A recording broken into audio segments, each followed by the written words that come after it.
Então vamos verificar como ficaram aqui as nossas respostas. Então no primeiro caso, né, que eu vou pedir para vocês listarem os elementos que compõem a relação de igualdade, dado esse conjunto A, então nós teremos aqui, se nós temos 5 elementos, nós vamos ter 5 pares ordenados. O par ordenado AA, o par ordenado BB, o par ordenado XX e o par ordenado ZZ. Né? Relação de igualdade, o primeiro elemento do par ordenado tem que ser igual ao segundo elemento do par ordenado. Graficamente, numa matriz, nós temos a diagonal preenchida com os uns. No grafo, né, nós temos aqui grafo desconexo, com apenas os elementos relacionados entre eles, e aqui o diagrama de setas. Ok? Ótimo. Na relação inversa, então, originalmente nós tínhamos esses pares ordenados, então o que nós vamos fazer? Vamos inverter a ordem. Então, aqui o par ordenado vai ficar XA, aqui não muda, né? AA, aqui vai ser o ZC e aqui vai ser o AB.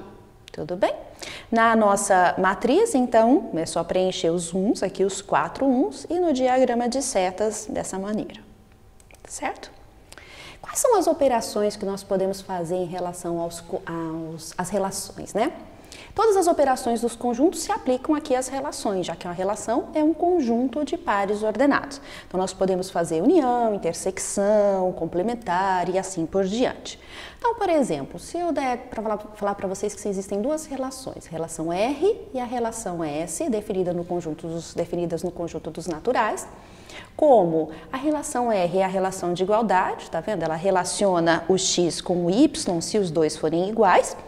E a relação S é a minha relação de menor. Então, se o X for menor do que o Y, então o par ordenado XY está nessa relação S.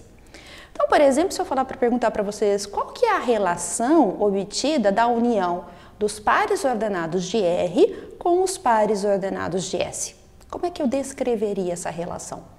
Então, eu estaria combinando os elementos de R, aqueles que são iguais, com os elementos de S, aqueles que são menores. Então, na união, lembra, eu junto todos os elementos desse conjunto com todos os elementos desse conjunto. Então, eu teria um conjunto de pares ordenados de tal maneira que os elementos dos pares são iguais ou o primeiro é menor do que o segundo. Que relação é essa? É a relação de menor ou igual, não é? Tá? Então, eu vou dizer que o X vai estar relacionado com o Y por meio aqui, ó, da união das duas relações, se o X for menor, porque isso veio lá do S, ou igual, isso daqui veio do R, tá vendo? Que o Y. Tá? A inversa da minha relação R, veja lá, o R fala que o X está relacionado com o Y se o X for igual ao Y.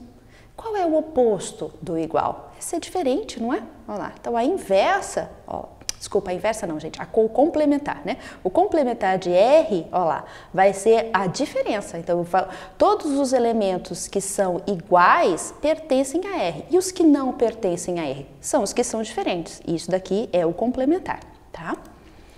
E a complementar do S? Complementar do S. O S coloca como relacionados os elementos que, de tal maneira que o X, o primeiro elemento do par ordenado, é menor do que o segundo. E o complementar disso? Bem, o contrário de ser menor é ser maior ou igual, certo? Então, o complementar dessa relação S vai ser o conjunto composto pelos pares ordenados de tal maneira que o X é maior ou igual ao Y. E qual que seria a intersecção, então, entre a relação R e a relação S? Lembra, o R fala de serem iguais e o S fala de ser menor.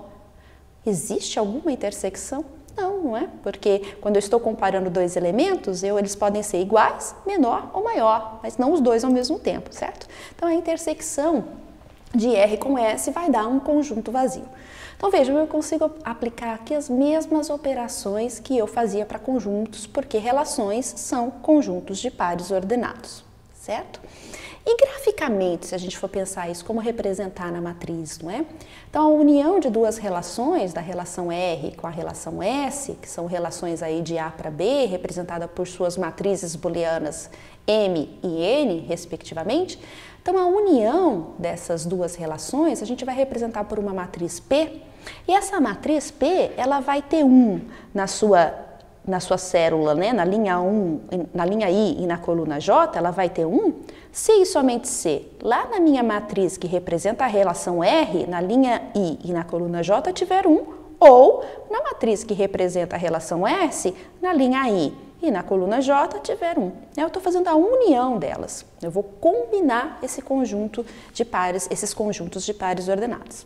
Então, a união dessas duas relações, a gente pode representar aí pela matriz P, que ela é representada assim também, né? A união dessas duas matrizes aqui que representavam as duas relações originais que eu estou unindo, certo?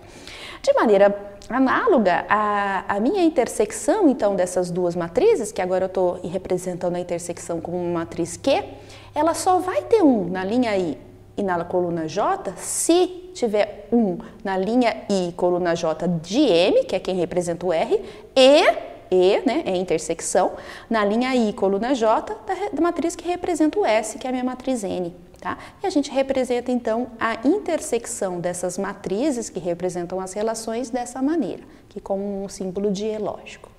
Tá? Uma outra operação que nós utilizamos em relação para as relações, né, é a composição de relações. Nós vamos relembrar isso quando falarmos sobre funções também, né, porque eu já disse que função é um tipo de relação. Mas a gente tem a composição definida para relações, tá? E aí funções herdam essa operação também.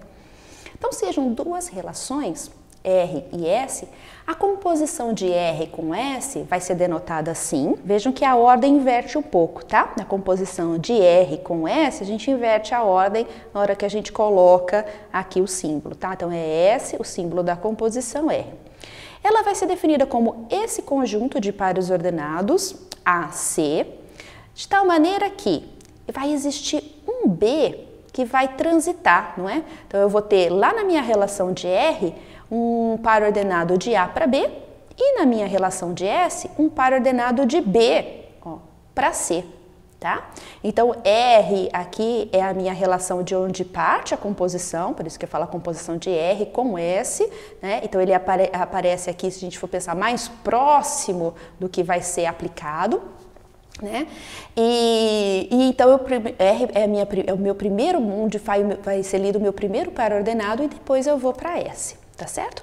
Então, por exemplo, dadas essas duas relações, R e S, a combinação de R para o S vai ser, então, uma transição que eu farei aqui, tá vendo? Eu tenho um par ordenado que ele vai aqui, ó, do 1, tá vendo?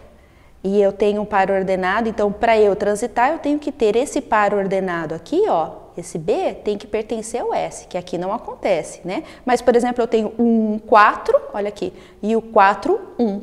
Então, nessa minha relação, eu vou ter o par ordenado 1, 1, certo? Tá? Então, eu teria aqui na minha relação R, olha lá, graficamente representando, eu tenho do 1 para o 1, olha aqui, do 1 para o 1. Na minha relação S, eu tenho do 1 para o 0. Ah, eu tenho 1 aqui, não tinha visto esse, tá? Tenho do 1 para o 0. Então, eu tenho do 1 para o 1, do 1 para o 0. Então, eu tenho o par ordenado 1, 0 na minha relação de composta. Eu tenho mais algum que transita aqui no 1? Não, só esse, não é? Então, esse outro par ordenado, eu tenho do 1 para o 4. Então, aqui, quem que eu tenho começando no 4? Esse daqui. Então, eu vou ter o par ordenado 1, 1 aqui na minha composta. E era o único, né, que começava com 4. Do 2 para o 3, eu tenho 2, 3. Então, 2, 3, quem que começa com 3 aqui? Ó? Esse e esse. Então, eu vou ter o par ordenado 2, 1, transitando pelo 3, e 2, 2, que também transita pelo 3, certo? Do 3, eu tenho 3 que vai para o 1 e 3 que vai para o 4. Nós já vimos os pares ordenados que começam com 1 e 4 aqui, né? O que leva no 0 e o que leva no 1. Então, eu vou ter o par 3, 0, que está transitando por aqui, e 3, 1, que está transitando por aqui. Então, graficamente, é como se eu seguisse todo o caminho aqui de setas dessas duas relações. Então, lembrando que essa anotação aqui indica que o R é a primeira relação, que deve de onde partem os primeiros pares ordenados, e eles transitam pelos pares ordenados de S, tá? Só tomem cuidado com essa anotação para vocês não se confundirem. Temos algumas propriedades na composição das relações, né? Para quaisquer relações R e S, o domínio da composta, né, da composição de R com S, vai ter que estar contido no domínio de R, tá? E a imagem de S composta R também vai ter que estar contida na imagem de S, tá? Essa que é a transição da nossa composição. A composição de relações, veja que ela não é comutativa, ou seja, a composta de S com R é diferente da composta de R com S, tá? Então, não necessariamente eles serão iguais, tá?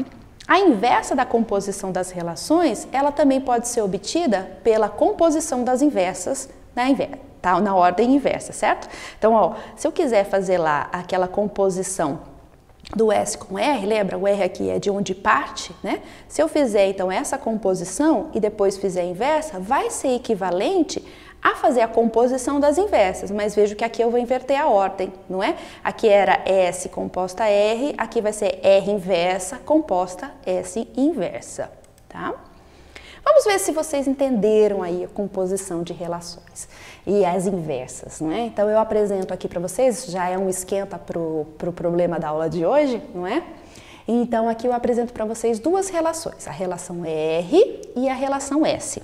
Então eu vou querer que vocês façam essa composta. Então lembra, a R é a primeira relação. Então do 1 eu vou para o 20 e do 20 eu vou para o 200. Então nessa relação eu vou ter o par 1, 200. Aqui inverte, né? Eu vou partir primeiro da S e depois da R. Então eu vou do 20 para o 200 e do 200 para onde, tá? Façam a inversa também de R e de S e brinquem um pouquinho com essas compostas para vocês verem, por exemplo, que na letra E e na letra F o resultado vai ser o mesmo, tá? Façam aí que eu já volto com vocês.